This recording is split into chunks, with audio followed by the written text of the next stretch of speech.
ദൈവം തിരഞ്ഞെടുത്ത ഒരു വ്യക്തിയെ, ദൈവം തിരഞ്ഞെടുത്ത ഒരു വ്യക്തിത്വത്തെ ആർക്ക് കുറ്റപ്പെടുത്താൻ കഴിയും? സകലതും അറിയുന്നവനായ ദൈവം ആ വ്യക്തിയുടെ ജനനം മുതൽ മരണം വരെയുള്ള സകല ഹിസ്റ്ററിയും കംപ്ലീറ്റ് ആയിട്ടും കണ്ടിട്ടല്ലേ ദൈവം ആ മനുഷ്യനെ വിളിച്ച് വേർതിരിച്ചിരിക്കുന്നത്?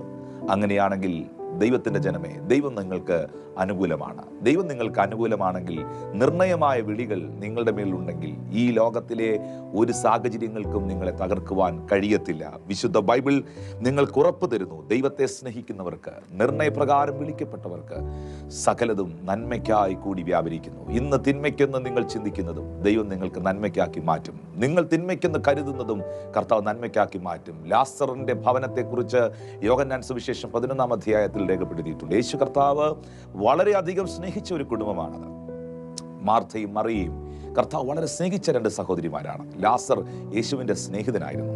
എന്നാൽ ലാസർ ദീനമായി കിടന്നപ്പോൾ യേശു കർത്താവിൻ്റെ അരികിൽ ആളയച്ച്, നിന്റെ സ്നേഹിതനായ ഞങ്ങളുടെ സഹോദരനായ ലാസർ ദീനമായി കിടക്കുന്നു എന്ന വാർത്ത മാർത്തയും മറിയയും അറിയിക്കുമ്പോഴും യേശു കർത്താവ് ആ ഭവനത്തിലേക്ക് വരുന്നില്ല.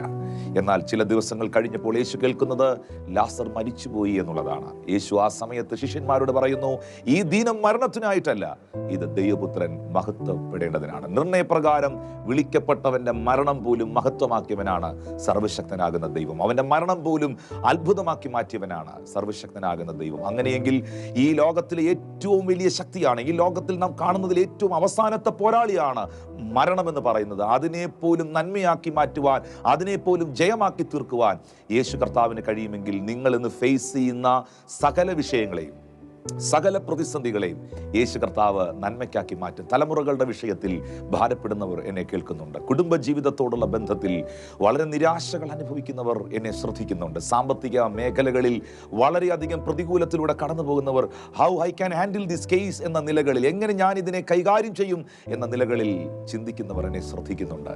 സ്നേഹത്തോടെ, പ്രാർത്ഥനയോടെ, പ്രവചനാത്മാവിൽ ഞാൻ നിങ്ങളോട് പറയട്ടെ, ദൈവത്തെ സ്നേഹിക്കുന്ന താങ്കൾക്ക്, നിർണയപ്രകാരം വിളിക്കപ്പെട്ട താങ്കൾക്ക്, ഇന്ന് നിങ്ങൾ ഫേസ് ചെയ്യുന്ന സകല പ്രതിസന്ധികളെയും ദൈവം അനുഗ്രഹവും അനുകൂലവുമാക്കി മാറ്റും. ഒരു സംശയമില്ല.